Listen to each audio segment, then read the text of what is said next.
नमस्कार। आज आपसे मन की बात एक ऐसे समय कर रहा हूं जब कोरोना हम सभी के धैर्य, हम सभी के दुख बर्दाश्त करने की सीमा की परीक्षा ले रहा है। बहुत से अपने हमें असमय छोड़कर चले गए हैं। कोरोना की पहली वेव का सफलतापूर्वक मुकाबला करने के बाद देश हौसले से भरा हुआ था, आत्मविश्वास से भरा हुआ था। लेकिन इस तूफान ने देश को झकझोर दिया है। साथियों, बीते दिनों इस संकट से निपटने के लिए मेरी अलग अलग सेक्टर्स के एक्सपर्ट्स के साथ, विशेषज्ञों के साथ लंबी चर्चा हुई है। हमारी फार्मा इंडस्ट्री के लोग हों, वैक्सीन मैन्युफैक्चरर्स हों, ऑक्सीजन के प्रोडक्शन से जुड़े लोग हों या फिर मेडिकल फील्ड के जानकार, उन्होंने अपने महत्वपूर्ण सुझाव सरकार को दिए हैं। इस समय हमें इस लड़ाई को जीतने के लिए एक्सपर्ट्स और वैज्ञानिक सलाह को प्राथमिकता देनी है। राज्य सरकार के प्रयत्नों को आगे बढ़ाने में भारत सरकार पूरी शक्ति से जुटी हुई है। राज्य सरकारें भी अपना दायित्व निभाने की पूरी कोशिश कर रही हैं। साथियों, कोरोना के खिलाफ इस समय बहुत बड़ी लड़ाई देश के डॉक्टर्स और हेल्थ वर्कर्स लड़ रहे हैं। पिछले एक साल में उन्हें इस बीमारी को लेकर हर तरह के अनुभव भी हुए हैं।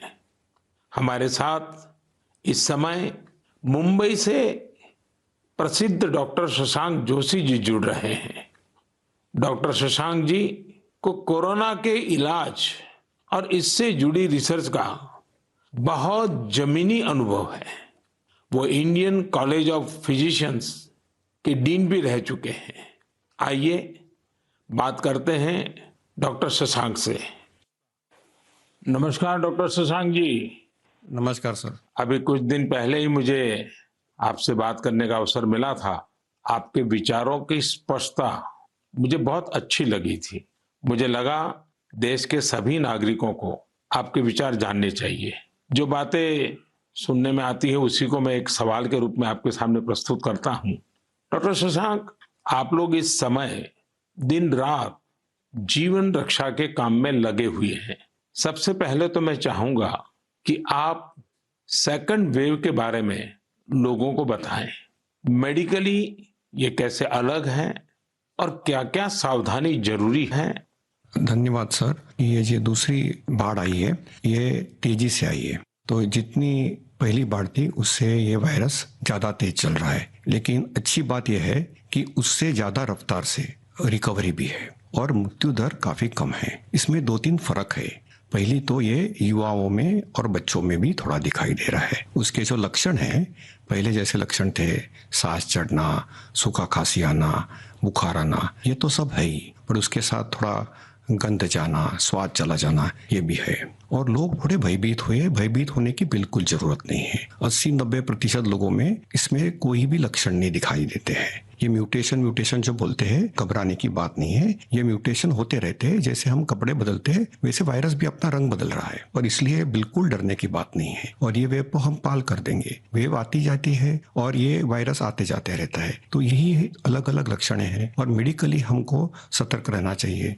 एक 14 से 21 दिन का ये कोविड का टाइम टेबल है, इसमें वैद्यकीय सलाह लेना चाहिए। डॉक्टर शशांक, मेरे लिए भी आपने जो एनालिसिस बताया बड़ा इंटरेस्टिंग है।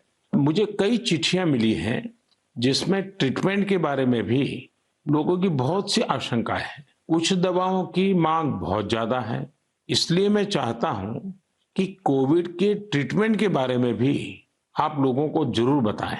हाँ सर, क्लिनिकल ट्रीटमेंट लोग बहुत देरी से चालू करते हैं और अपने आप बीमारी से दब जाएंगी ये भरोसे पे रहते हैं और मोबाइल पे आने वाली बातों पे भरोसा रखते हैं। और अगर सरकारी दी हुई सूचना का पालन करे तो ये कठिनाई का सामना नहीं आता है। तो कोविड में जो ट्रीटमेंट क्लिनिकल प्रोटोकॉल है उसमें 3 प्रकार की तीव्रता है। हल्का या माइल्ड कोविड, मध्यम या मॉडरेट कोविड और तीव्र कोविड जो सीवियर कोविड बोलते हैं, इसके लिए है। तो जो हल्का कोविड है उसके लिए तो हम ऑक्सीजन का मॉनिटरिंग करते हैं, पल्स का मॉनिटरिंग करते हैं, बुखार का मॉनिटरिंग करते हैं। बुखार बढ़ जाता है तो कभी कभी पैरासीटामोल जैसी दवाई का इस्तेमाल करते हैं और अपने डॉक्टर से संपर्क करना चाहिए। जो मॉडरेट कोविड होता है, मध्यम कोविड होता है या तीव्र कोविड होता है तो वैद्यक या अपने डॉक्टर के साथ संपर्क करना बहुत जरूरी है। सही और सस्ती दवाई अवेलेबल है जिसमें स्टीरॉयड जो है ये जान बचा सकती है, जो इनहेलर दे सकते हैं हम, टैबलेट दे सकते हैं हम, और उसके साथ ही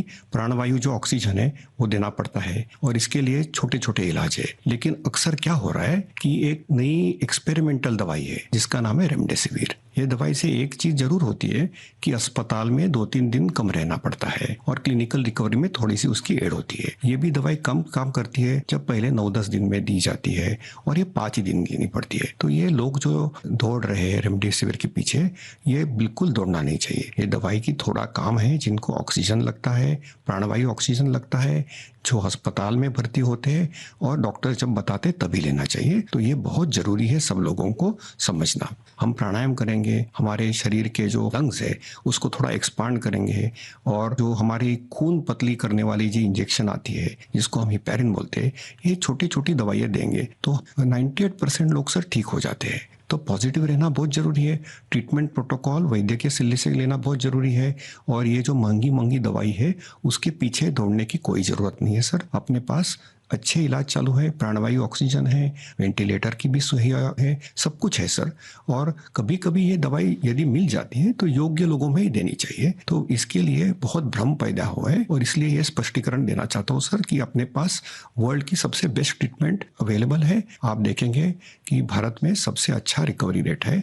आप यदि कंपेयर करेंगे यूरोप के लिए, अमेरिका, वहीं से भी हमारे यहाँ के ट्रीटमेंट प्रोटोकॉल से मरीज ठीक हो रहे सर।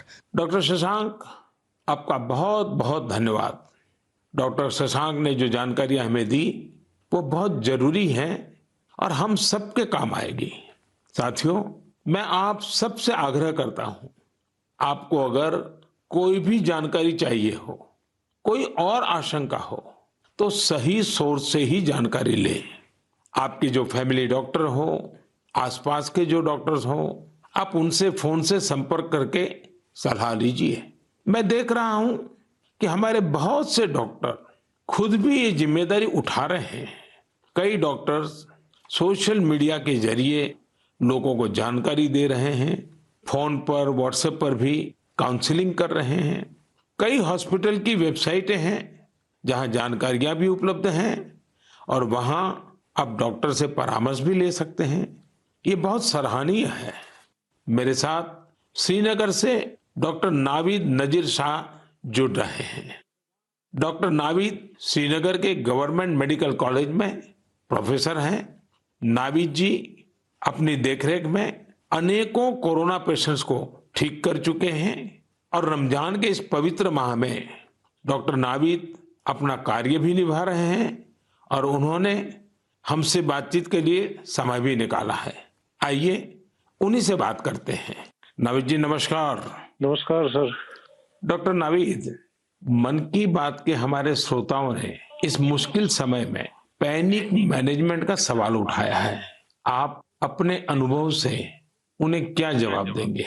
देखिए, जब कोरोना शुरू हुआ तो कश्मीर में जो सबसे पहला हॉस्पिटल डिजिग्नेट हुआ एज कोविड हॉस्पिटल वो हमारा सीडी हॉस्पिटल था जो मेडिकल कॉलेज के अंडर में आता है। तो उस टाइम एक खौफ का माहौल था लोगों में, तो था ही। वो समझते थे शायद कोविड का इन्फेक्शन किसी को हो जाता है तो एक डेथ सेंटेंस माना जाएगा ये। और ऐसे ही जो हमारे अस्पतालों में डॉक्टर साहिबान या पैरामेडिकल स्टाफ काम करते थे उनमें भी एक खौफ का माहौल था कि हम इन पेशेंट्स को कैसे फेस करेंगे, हमें इन्फेक्शन होने का खतरा तो नहीं है। लेकिन जो ही टाइम गुजरा हमने भी देखा कि अगर पूरी तरीके से हम जो प्रोटेक्टिव गियर पहने और एहतियाती तदाबीर जो है उन पे अमल करें तो हम भी सेफ रह सकते हैं और हमारा जो बाकी स्टाफ है वो भी सेफ रह सकता है। और आगे आगे जब भी हम देखते गए तो ये मरीज जो कुछ लोग बीमार थे, कुछ एसिम्प्टोमेटिक थे, यानी कि उनमें कोई बीमारी के कोई लक्षण नहीं थे, हमने देखा कि करीब करीब 90-95% से ज्यादा जो मरीज है वो खुद विदाउट एनी मेडिकेशन भी ठीक हो जाते हैं। तो वक्त जैसे गुजरता गया तो लोगों में जो कोरोना का एक डर था वो बहुत कम हो गया। आज की बात जो हम ये सेकंड वेव जो इस टाइम हमारी आई है इस कोरोना में, इस टाइम भी हमें पैनिक होने की जरूरत नहीं है। इस मौके पे भी हम अगर जो प्रोटेक्टिव मेजर्स हैं, जो एसओपीज है, अगर उन पे हम अमल करेंगे, जैसे मास्क पहनना, हैंड सैनिटाइजर का यूज करना, इसके अलावा फिजिकल डिस्टेंस मेंटेन करना या सोशल गैदरिंग्स हम अवॉइड करें, तो हम अपना रोजमर्रा का काम भी बखूबी निभा सकते हैं और इस बीमारी से प्रोटेक्शन भी पा सकते हैं। डॉक्टर नावीद, वैक्सीन को लेकर भी लोगों के कई सारे सवाल हैं, जैसे कि वैक्सीन से कितनी सुरक्षा मिलेगी, वैक्सीन के बाद कितना आश्वस्त रह सकते हैं। आप कुछ बात इसमें बताएं तो श्रोताओं को बहुत लाभ होगा। जब कोरोना का इन्फेक्शन सामने आया तब से आज तक हमारे पास अभी कोविड-19 के अगेंस्ट कोई इफेक्टिव ट्रीटमेंट अवेलेबल नहीं है। तो हम इस बीमारी को फाइट दो ही चीजों से कर सकते हैं, एक तो प्रोटेक्टिव मेजर, और हम पहले से ही कह रहे थे कि अगर कोई इफेक्टिव वैक्सीन हमारे पास आए तो वो हमें इस बीमारी से निजात दिला सकता है। और हमारे मुल्क में 2 वैक्सीन इस टाइम अवेलेबल है, कोवैक्सीन है, कोविशील्ड है, जो यहीं पे बना हुआ वैक्सीन है। और कंपनीज भी अपनी जो उन्होंने ट्रायल्स की हैं तो उसमें भी देखा गया है कि इसकी एफिकेसी जो है वो 60% से ज्यादा है। अगर हम जम्मू कश्मीर की बात करें, हमारी यूटी में अभी तक 15 से 16 लाख तक लोगों ने अभी ये वैक्सीन लगाया है। हाँ, सोशल मीडिया में काफी इसके जो मिसकंसेप्शन या मिथ्स इसमें आए थे कि ये साइड इफेक्ट्स हैं। अभी तक हमारे जो भी यहाँ पे वैक्सीन लगे हैं कोई साइड इफेक्ट उनमें नहीं पाया गया है। सिर्फ जो आम हर किसी वैक्सीन के साथ एसोसिएटेड होता है, किसी को बुखार आना, पूरे बदन में दर्द या लोकल साइट जहाँ पे इंजेक्शन लगता है वहाँ पे पेन होना, ऐसे ही साइड इफेक्ट्स हमने हर मरीज में देखे हैं। तो कोई ग्रॉस हमने कोई एडवर्स इफेक्ट नहीं देखा है। हाँ, और दूसरी बात, लोगों में ये भी आशंका थी कि कुछ लोग आफ्टर वैक्सीनेशन यानी वैक्सीन टीकाकरण के बाद पॉजिटिव हो गए। इसमें कंपनी से ही गाइडलाइन है कि उसमें अगर किसी को टीका लगा है उसके बाद उसको इन्फेक्शन हो सकता है, वो पॉजिटिव हो सकता है, लेकिन जो बीमारी की सीवियरिटी है यानी बीमारी की शिद्दत जो है उन मरीजों में उतनी नहीं होगी। यानी कि वो पॉजिटिव हो सकते हैं लेकिन जो बीमारी है वो एक जानलेवा बीमारी उनमें साबित नहीं हो सकती है। इसलिए जो भी ये मिसकंसेप्शंस हैं वैक्सीन के बारे में वो हमें दिमाग से निकालने चाहिए। और जिसकी बारी आई, क्योंकि 1 मई से हमारा पूरे मुल्क में जो भी 18 साल से ज्यादा की उम्र के हैं उनको वैक्सीन लगाने का कार्यक्रम शुरू होगा, तो लोगों से अपील यही करेंगे कि आप आए, वैक्सीन लगवाएं और अपने आप को भी प्रोटेक्ट करें और ओवरऑल हमारी सोसाइटी और हमारी कम्युनिटी इससे प्रोटेक्ट हो जाएगी कोविड-19 के इन्फेक्शन से। डॉक्टर नावीद, आपका बहुत बहुत धन्यवाद और आपको रमजान के पवित्र महीने की बहुत बहुत शुभकामनाएं। बहुत बहुत शुक्रिया। साथियों, कोरोना की इस संकट काल में वैक्सीन की अहमियत सभी को पता चल रही है। इसलिए मेरा आग्रह है कि वैक्सीन को लेकर किसी भी अफवाह में न आए। आप सभी को मालूम भी होगा कि भारत सरकार की तरफ से सभी राज्य सरकारों को फ्री वैक्सीन भेजी गई है, जिसका लाभ 45 साल की उम्र के ऊपर के लोग ले सकते हैं। अब तो 1 मई से देश में 18 साल के ऊपर के हर व्यक्ति के लिए वैक्सीन उपलब्ध होने वाली है। अब देश का कॉरपोरेट सेक्टर, कंपनियां भी अपने कर्मचारियों को वैक्सीन लगाने के अभियान में भागीदारी निभा पाएगी। मुझे ये भी कहना है कि भारत सरकार की तरफ से मुफ्त वैक्सीन का जो कार्यक्रम अभी चल रहा है वो आगे भी चलता रहेगा। मेरा राज्यों से भी आग्रह है कि वो भारत सरकार के इस मुफ्त वैक्सीन अभियान का लाभ अपने राज्य के ज्यादा से ज्यादा लोगों तक पहुंचाएं। साथियों, हम सब जानते हैं कि बीमारी में हमारे लिए अपने परिवार की देखभाल करना मानसिक तौर पर कितना मुश्किल होता है, लेकिन हमारे अस्पतालों के नर्सिंग स्टाफ को तो यही काम लगातार कितने ही मरीजों के लिए एक साथ करना होता है। ये सेवा भाव हमारे समाज की बहुत बड़ी ताकत है। नर्सिंग स्टाफ द्वारा की जा रही सेवा और परिश्रम के बारे में सबसे अच्छे से तो कोई नर्स ही बता सकती है। इसलिए मैंने रायपुर के doctor B.R. Ambedkar medical college hospital में अपनी सेवाएं दे रही सिस्टर भावना ध्रुव जी को मन की बात में आमंत्रित किया है। वो अनेकों कोरोना मरीजों की देखभाल कर रही हैं। आइए उन्हीं से बात करते हैं। नमस्कार भावना जी। आदरणीय प्रधानमंत्री जी, नमस्कार। भावना जी, यस सर। मन की बात सुनने वालों को आप जरूर ये बताइए कि आपके परिवार में इतनी सारी जिम्मेवारियां, इतने सारे मल्टीटास्क, और उसके बाद भी आप कोरोना के मरीजों के साथ काम कर रही हैं। कोरोना के मरीजों के साथ आपका जो अनुभव रहा वो जरूर देशवासी सुनना चाहेंगे, क्योंकि सिस्टर जो होती हैं, नर्सिस जो होते हैं, वो पेशेंट के सबसे निकट होती हैं और सबसे लंबे समय तक होती हैं। Yes sir. तो वो हर चीज को बड़ी बारीकी से समझ सकती हैं। जी बताइए। जी सर, मेरा टोटल एक्सपीरियंस कोविड में सर 2 मंथ का है सर। हम 14 डेज ड्यूटी करते हैं और 14 डेज के बाद हमें रेस्ट दिया जाता है। फिर 2 महीने बाद हमारा ये कोविड ड्यूटी रिपीट होता है सर। जब सबसे पहले मेरी कोविड ड्यूटी लगी तो सबसे पहले मैं अपने फैमिली मेंबर्स को ये कोविड ड्यूटी की बात शेयर करी। ये मई की बात है और मैं ये जैसे ही मैंने शेयर किया, सबके सब डर गए, घबरा गए मुझसे। कहने लगे कि बेटा ठीक से काम करना। एक इमोशनल सिचुएशन था सर बीच में, जब मेरी बेटी मुझसे पूछी, मम्मा आप कोविड ड्यूटी जा रहे हो, तो उस समय बहुत ही ज्यादा मेरे लिए इमोशनल मोमेंट था। लेकिन जब मैं कोविड पेशेंट के पास गई तो मैं एक जिम्मेदारी घर में छोड़ के गई, और जब मैं कोविड पेशेंट से मिली सर तो वो उनसे और ज्यादा घबराए हुए थे। कोविड के नाम से सारे पेशेंट इतना डरे हुए थे सर कि उनको समझ में ही नहीं आ रहा था कि उनके साथ क्या हो रहा है, हम आगे क्या करेंगे। हम उनके डर को दूर करने के लिए उनसे बहुत अच्छे से हेल्दी एनवायरनमेंट दिए सर उन्हें।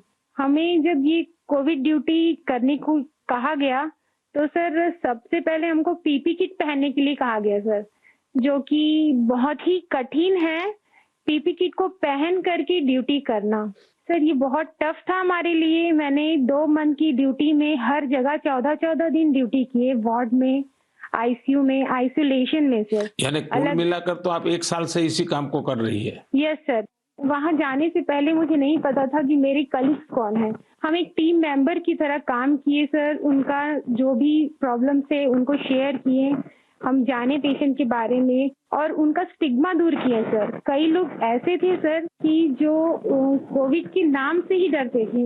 वो सारे सिम्टम्स उनमें आते थे जब हम हिस्ट्री लेते थे उनसे, लेकिन वो डर के कारण वो अपना टेस्ट नहीं करवा पाते थे। तो हम उनको समझाते थे, और सर जब सीवियरिटी बढ़ जाती थी तब उनका लंग्स ऑलरेडी इन्फेक्टेड हो चुका रहता था, तब उनको आईसीयू की जरूरत रहती थी, तब वो आते थे और साथ में उनकी पूरी फैमिली आती थी।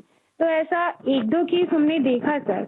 और ऐसा भी नहीं कि हर एक एज ग्रुप के साथ काम किया सर हमने, जिसमें छोटे बच्चे थे, महिला, पुरुष, बुजुर्ग, सारे तरह के पेशेंट थे सर। उन सबसे हमने बात करी तो सबने कहा कि हम डर की वजह से नहीं आ पाए। सबका यही हमें आंसर मिला सर। तो हम उनको समझाएं सर कि डर कुछ नहीं होता है, आप हमारा साथ दीजिए, हम आपका साथ देंगे। बस आप जो भी प्रोटोकॉल्स है उसे फॉलो कीजिए। बस हम इतना उनसे कर पाए सर। भावना जी, मुझे बहुत अच्छा लगा आपसे बात कर करके। आपने काफी अच्छी जानकारियां दी हैं, अपने स्वयं के अनुभव से दी हैं। तो जरूर देशवासियों को इसे एक पॉजिटिविटी का मैसेज जाएगा। आपका बहुत बहुत धन्यवाद Bhavna ji. Thank you so much sir. Thank you so much. जय हिंद सर। जय हिंद। भावना जी और नर्सिंग स्टाफ के आप जैसे हजारों लाखों भाई बहन बखूबी अपना कर्तव्य निभा रहे हैं। ये हम सभी के लिए बहुत बड़ी प्रेरणा है। आप अपने स्वास्थ्य पर भी खूब ध्यान दीजिए, अपने परिवार का भी ध्यान रखिए। साथियों, हमारे साथ इस समय बेंगलुरु से सिस्टर सुरेखा जी भी जुड़ी हुई है। सुरेखा जी केसी जनरल हॉस्पिटल में सीनियर नर्सिंग ऑफिसर है। आइए उनके अनुभव भी जानते हैं। नमस्ते Surekha ji. I am really proud and honored, sir, to speak to Prime Minister of our country. Surekha ji, you along with all fellow nurses and hospital staff are doing excellent work. India is thankful to you all. What is your message for the citizens in this fight against COVID-19? Yes, sir. Being a responsible citizens, I would really like to tell something like, please be humble to your neighbors. And early testing and proper tracking help us to reduce the mortality rate. And moreover, please, if you find any symptoms, isolate yourself and consult nearby doctors and get treated as early as possible. So community need to know awareness about this disease and be positive. Don't be panic and don't be stressed out. It worsen the condition of the patient. We are thankful to our government, proud to have a vaccine also. I'm already vaccinated. With my own experience, I wanted to tell the citizens of India, no vaccines provides 100% protections immediately. It takes time to build a immunity. Please don't be scared to get vaccinated. Please vaccinate yourself. There is a minimal side effects, and I want to deliver the message like, stay at home, stay healthy, avoid contact with the people who are sick, and avoid touching the nose, eyes and mouth unnecessarily. Please practice physical distancing, wear mask properly, wash your hands regularly, and home remedies you can practice in the house. Please drink Ayurvedic Kada, take steam inhalation and mouth gargling every day, and breathing exercise so you can do it. And one more thing, last and not least, please have a sympathy towards frontline workers and professionals. We need your support and cooperation. We will fight together. We will get through with the pandemic. This is what my message to the people, sir. Thank you, Surekha ji. Thank you, sir. Surekha ji, वाकई आप बहुत कठिन समय में मोर्चा संभाले हुए हैं. आप अपना ध्यान रखिए. आपके परिवार को भी मेरी बहुत बहुत शुभकामनाएं हैं. मैं देश के लोगों से भी आग्रह करूंगा कि जैसा भावना जी, सुरेखा जी ने अपने अनुभव से बताया है, कोरोना से लड़ने के लिए पॉजिटिव स्पिरिट बहुत ज्यादा जरूरी है और देशवासियों को इसे बनाए रखना है. साथियों, डॉक्टर्स और नर्सिंग स्टाफ के साथ साथ इस समय लैब टेक्नीशियंस और एम्बुलेंस ड्राइवर्स जैसे फ्रंटलाइन वर्कर्स भी भगवान की तरह ही काम कर रहे हैं.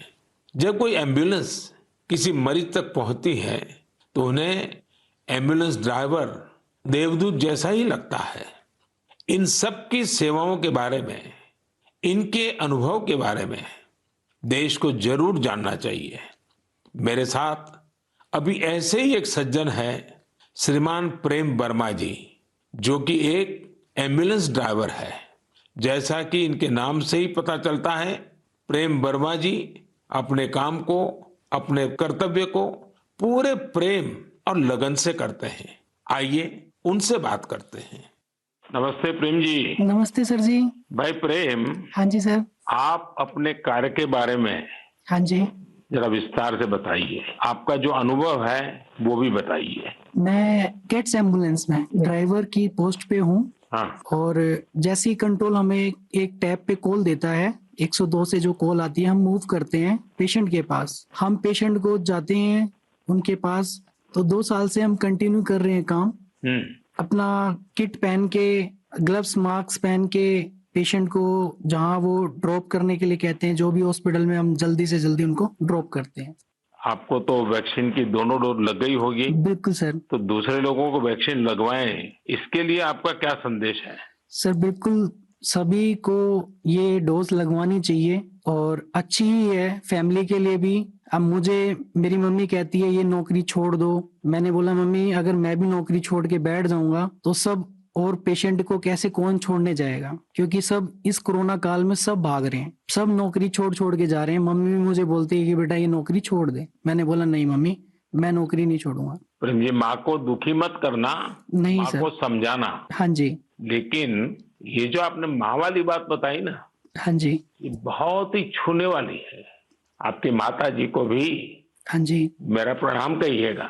बिल्कुल. हाँ. हाँ जी. और प्रेम जी, मैं आपके माध्यम से, हाँ जी, ये एम्बुलेंस चलाने वाले हमारे ड्राइवर भी हाँ जी, कितना बड़ा रिस्क लेकर के काम कर रहे हैं, हाँ जी, और हर एक की माँ क्या सोचती है, बिल्कुल सर. ये बात जब श्रोताओं तक पहुंचेगी, हाँ जी, मैं जरूर मानता हूँ कि उनको भी दिल को छू जाएगी. हाँ जी.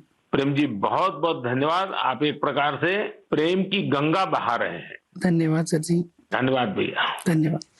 साथियों, प्रेम वर्मा जी और इन जैसे हजारों लोग आज अपना जीवन दांव पर लगाकर लोगों की सेवा कर रहे हैं। कोरोना के खिलाफ इस लड़ाई में जितने भी जीवन बच रहे हैं उसमें एम्बुलेंस ड्राइवर्स का भी बहुत बड़ा योगदान है। प्रेम जी, आपको और देश भर में आपके सभी साथियों को मैं बहुत बहुत साधुवाद देता हूं। आप समय पर पहुंचते रहिए, जीवन बचाते रहिए। मेरे प्यारे देशवासियों, ये सही है कि कोरोना से बहुत लोग संक्रमित हो रहे हैं, लेकिन कोरोना से ठीक होने वाले लोगों की संख्या भी उतनी ही ज्यादा है। गुरुग्राम की प्रीति चतुर्वेदी जी ने भी हाल ही में कोरोना को हराया है। प्रीति जी मन की बात में हमारे साथ जुड़ रही हैं। उनके अनुभव हम सबके काफी काम आएंगे। प्रीति जी नमस्ते। नमस्ते सर, कैसे हैं आप? मैं ठीक हूं जी। सबसे पहले तो मैं आपकी कोविड-19 से जी सफलतापूर्वक लड़ने के लिए जी, सराहना करूंगा। थैंक यू सो मच मेरी सर। कामना है आपका स्वास्थ्य और तेजी से बेहतर हो। जी शुक्रिया सर। प्रीति जी, हाँ जी सर। ये सिर्फ आपके परिवार में आप ही का नंबर लगा कि परिवार के और सदस्य भी इसमें फंस गए हैं? नहीं नहीं सर, मैं अकेली ही हुई थी। चलिए, आज positive। भगवान की कृपा रही। अच्छा, मैं चाहूंगा हाँ जी कि सर। आप अपने इस पीड़ा के अवस्था के कुछ अनुभव अगर साझा करें तो जी सर। शायद जो श्रोता है उनको हाँ जी। भी ऐसे समय कैसे अपने आप को संभालना चाहिए इसका मार्गदर्शन मिलेगा। जी सर, जरूर सर। इनिशियली इस स्टेज में मेरे को बहुत ज्यादा लेथार्जिक, मतलब बहुत सुस्ती सुस्ती आया, और उसके बाद ना मेरे गले में थोड़ी सी खराश होने लगी। तो उसके बाद ना मेरा थोड़ा सा मेरे को लगा कि ये सिम्टम्स है, तो मैंने टेस्ट टेस्ट कराया। दूसरे दिन रिपोर्ट आते ही जैसे मेरे को पॉजिटिव हुआ, मैं अपने आप को क्वारंटीन कर लिया, एक रूम में आइसोलेट करके। आप डॉक्टर्स के साथ कंसल्ट करा मैंने उनसे, उनकी मेडिकेशन स्टार्ट कर दी। तो आपका परिवार बच गए आपके क्विक जी एक्शन सर। के कारण। जी सर, वो बाकी सबका भी बाद में कराया था, बाकी सब नेगेटिव थे, मैं ही पॉजिटिव थे। उससे पहले मैंने अपने आप को आइसोलेट कर लिया था एक रूम के अंदर। अपनी जरूरत का सारा सामान रख के उसको मैं अपने आप अंदर कमरे में बंद हो गई थी। और उसके साथ साथ मैंने फिर डॉक्टर के साथ मेडिकेशन स्टार्ट कर दी। तो मैंने मेडिकेशन के साथ साथ ना मैंने योगा, आयुर्वेदिक, और साथ में मैंने ना काढ़ा भी लेना शुरू कर दिया था अपनी इम्यूनिटी बूस्ट करने के लिए। और सर मैं दिन में, मतलब जब भी अपना भोजन वगैरह लेती थी, उससे मैंने हेल्दी फूड जो कि प्रोटीन रिच डाइट थी वो लिया। मैंने बहुत सारा फ्लूइड लिया, मैंने स्टीम लिया, गार्गल किया और हॉट वाटर लिया। मैंने दिन भर मैं इन सब चीजों को ही अपने उस जीवन में लेती आई डेली। और सर इन दिनों में ना सबसे बड़ी बात मैं बोलना चाहूंगी कि घबराना तो बिल्कुल नहीं है, बहुत मेंटली स्ट्रांग करना, जिसके लिए मेरे को ना योगा ने बहुत ज्यादा, ब्रीदिंग एक्सरसाइज करती थी ना, उससे मुझे अच्छा लगता था उसको करने से मुझे। अच्छा प्रीति जी, जब अब आपका प्रोसेस पूरा हो गया, आप संकट से बाहर निकल आई, हाँ अब जी। आपका टेस्ट भी नेगेटिव आ गया है, हाँ जी तो सर। फिर आप अपने स्वास्थ्य के लिए, जी इसके सर। देखभाल के लिए अभी क्या कर रही है? सर मैंने एक तो योगा बंद नहीं किया है, ठीक है। मैंने काढ़ा अभी भी ले रही हूँ, और अपनी ना इम्यूनिटी बूस्ट रखने के लिए मैं अच्छा हेल्दी फूड खा रही हूँ अभी, जो कि मैं बहुत अपने आप को नेग्लेक्ट कर लेती थी, उस पर बहुत ध्यान दे रही हूँ मैं। धन्यवाद Preeti ji. Thank you so much sir. आपने जो जानकारी दी, मुझे लगता है ये बहुत सारे लोगों के काम आएगी। आप स्वस्थ रहें, आपके परिवार के लोग स्वस्थ रहें, मेरी आपको बहुत बहुत शुभकामनाएं। मेरे प्यारे देशवासियों, जैसे आज हमारे मेडिकल फील्ड के लोग, फ्रंटलाइन वर्कर्स दिन रात सेवा कार्यों में लगे हैं, वैसे ही समाज के अन्य लोग भी इस समय पीछे नहीं है। देश एक बार फिर एकजुट होकर कोरोना के खिलाफ लड़ाई लड़ रहा है। इन दिनों में देख रहा हूं, कोई क्वारंटाइन में रह रहे परिवारों के लिए दवा पहुंचा रहा है, कोई सब्जियां, दूध, फल आदि पहुंचा रहा है, कोई एम्बुलेंस की मुफ्त सेवाएं मरीजों को दे रहा है। देश के अलग अलग कोने में इस चुनौतीपूर्ण समय में भी स्वयंसेवी संगठन आगे आकर दूसरों की मदद के लिए जो भी कर सकते हैं वो करने का प्रयास कर रहे हैं। इस बार गांवों में भी नई जागरूकता देखी जा रही है। कोविड नियमों का सख्ती से पालन करते हुए लोग अपने गांव की कोरोना से रक्षा कर रहे हैं। जो लोग बाहर से आ रहे हैं उनके लिए सही व्यवस्थाएं भी बनाई जा रही हैं। शहरों में भी कई नौजवान सामने आए हैं जो अपने क्षेत्र में कोरोना के केस न बढ़े, इसके लिए स्थानीय निवासियों के साथ मिलकर प्रयास कर रहे हैं। यानी एक तरफ देश दिन रात अस्पतालों, वेंटिलेटर्स और दवाइयों के लिए काम कर रहा है, तो दूसरी ओर देशवासी भी जी जान से कोरोना की चुनौती का मुकाबला कर रहे हैं। ये भावना हमें कितनी ताकत देती है, कितना विश्वास देती है। ये जो भी प्रयास हो रहे हैं, समाज की बहुत बड़ी सेवा है। ये समाज की शक्ति बढ़ाते हैं।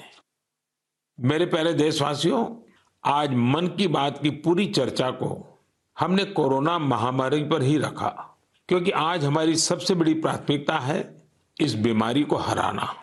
आज भगवान महावीर जयंती भी है। इस अवसर पर मैं सभी देशवासियों को शुभकामनाएं देता हूं। भगवान महावीर के संदेश हमें तप और आत्म संयम की प्रेरणा देते हैं। अभी रमजान का पवित्र महीना भी चल रहा है, आगे बुद्ध पूर्णिमा भी है, गुरु तेग बहादुर जी का 400वां प्रकाश पर्व भी है। एक महत्वपूर्ण दिन पोचिशे बोईशाख टैगोर जयंती का है। ये सभी हमें प्रेरणा देते हैं अपने कर्तव्य को निभाने की।